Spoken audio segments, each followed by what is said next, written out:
one of the things that we like to talk about as well is how to not only accumulate wealth, but be able to transfer that generationally to the kids behind. So there's so many things involved in that. I mean, technically, from inheritance tax to training kids. Tell me some of the things that we want to do as a group of people to help build generational wealth. Well, what I'm doing on my side of the bend, right? I got 3 girls, 23, 20, and 15.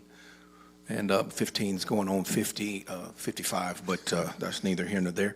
That's true. So for me, what I'm trying to do, I think me handing, well, here, let me start it from the beginning. Solomon said that a good man leaves an inheritance to his children and their children after them. And for us in a wealth building legacy mentality and mindset, I don't know that's, well, I do know that's not all money. That's not just handing them dollars and cents. I would give up everything that I am and that I know to gain what I don't know. So what I'm trying to do, and I think in legacy building, when you're handing stuff off, I think the big piece is the mind frame, the setting of the soul of what it takes to be rich and wealthy versus to have money. And those are different identities as a whole. There's 2 separate people. And we've talked about this before, and we can get kind of personal in this. This would be really cool, John. I was asked, as a matter of fact, I can't remember the church I was at, but I was asked, the question came up, how when you get wealthy and you're raising children, how do you keep them from the entitlement mentality? That's a great question. Yeah. It's a great question, right? So in the middle of it, we were chatting, and I said, well, for me, I want them to think rich and think wealth, and I'm wealthy. Because when you identify with that, again, we raise the floor up. You identify, this is just who we are. We don't live down here. We live up here. When you identify with that, you see things differently, right? Your reticular activating system sees opportunities when you believe they are real, and they're there. So the 2 things I want to do with my children is I want them to have a mindset that it cost me 50 years to get. And I'm assuming I'm going to live to be 150. So when I leave, or when they leave me, at whatever age that is, when they leave my house, I want them at that age, I want you to have the mindset that it cost me this many years to gain. Because if I can embed into you an identity of wealth, then your floor is higher than everyone else's around you. And so you won't eat. If I identify you with a healthy person, then the Snickers bars don't bother you. Yeah. The Doritos don't bother you. Because you don't identify as a Dorito eater every day. You identify as a healthy person. You work out and you do those things. So for me, with my children, the first thing is their identity. I need you to identify with the mindset of a millionaire. I got to get you there. I got to get you to see things differently. So it's this peculiar balance, because there and it's a push and pull, really, because there's this thing where they go, I want them to go, I'm supposed to have great things. That's just natural for us. We're Collins. God has blessed us. I'm a king's kid. That's how I want them to think. And then there's this other piece where I go, whoa. Your mother and I are rich. You starting at the bottom, Chief.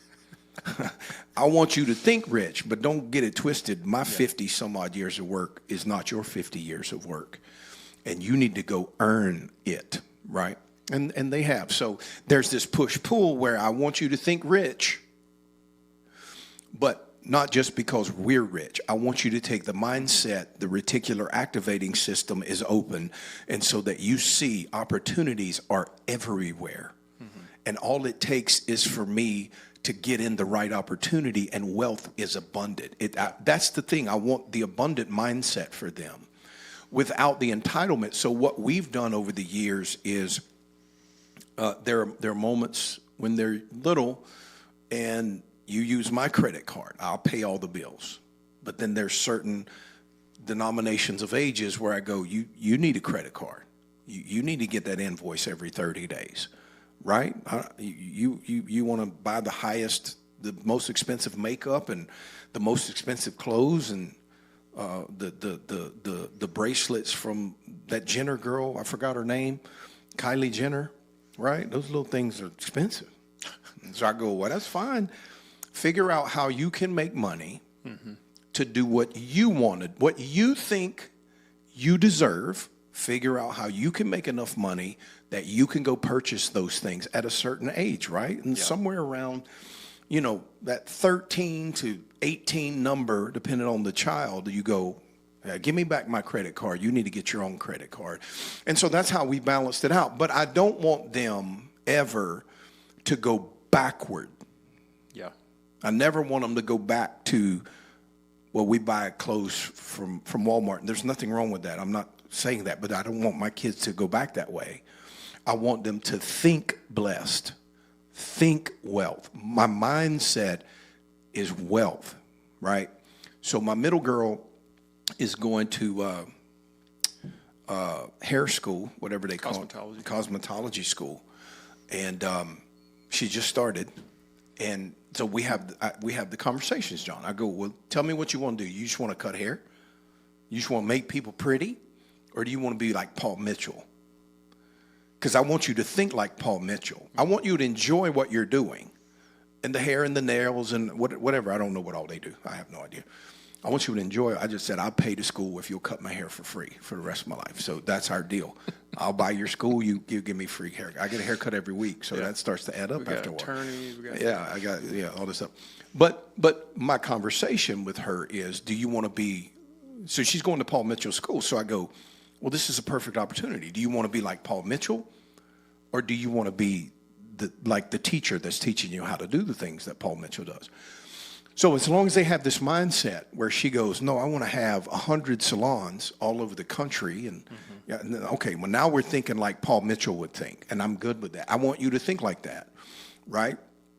But I don't want you to go backwards. I don't want you to struggle. No, this is vital for us.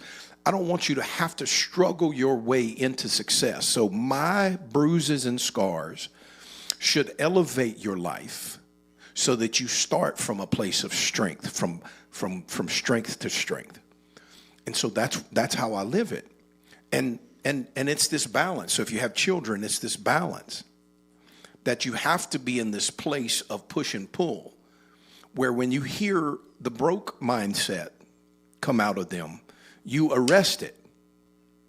And when you hear the entitlement mindset, you arrest it.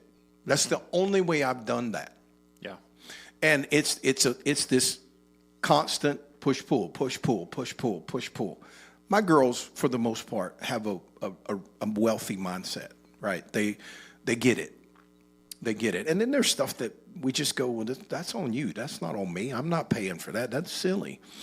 And then, so that's how I've kind of balanced that out. So when we talk about what we're going to leave as a legacy, to me, the first thing has to go inside. If I get money inside of you, the external side of you will always do what it's going to. And there's no worries. Once I get that wealth pattern, if you will, inside your heart, when I get that wealth pattern inside your mind, when I get that wealth pattern inside your soul, no one can make you broke. No one will ever make you poor again, right? Like, I'll tell you a quick story. My mother had liver cancer. She was diagnosed with liver cancer in 1984. I was 12 years old.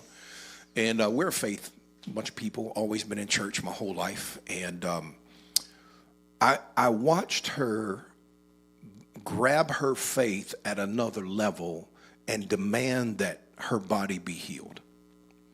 And I watched God heal her. She dropped down to she was like 90 pounds, right? She was skinny as a beanpole. And we just buried her like 6 years ago, this February, 6 years ago, in 2020, February 20. So she lived almost 40 years after they diagnosed her with a 6-month death sentence.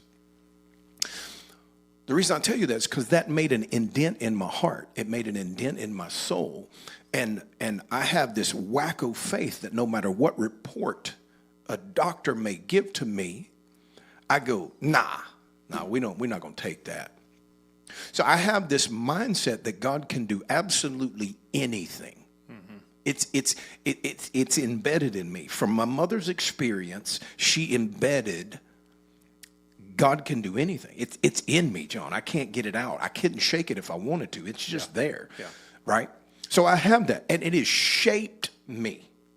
It's shaped everything that I am. So that's what I'm trying to do to these girls.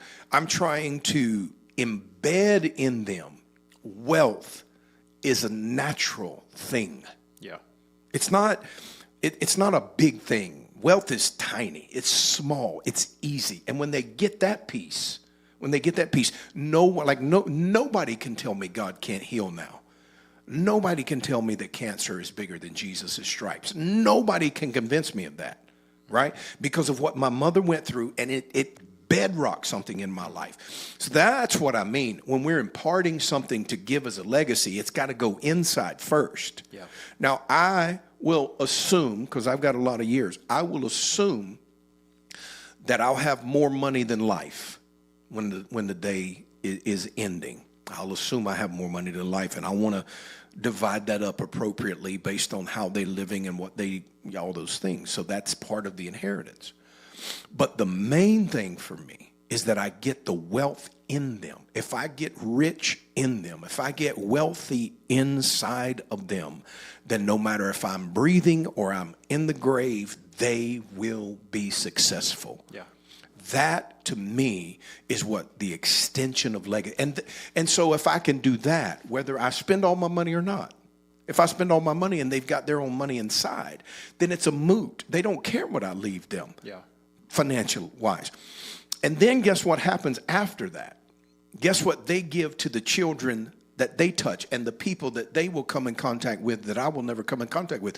They start to replicate that and duplicate that and multiply that to the generations that come after them. To me, that's the inheritance that a good man leaves for his children and his children's children. And to me, that's the legacy. Like what my mother and father left to me was absolutely no dollar and cents at all.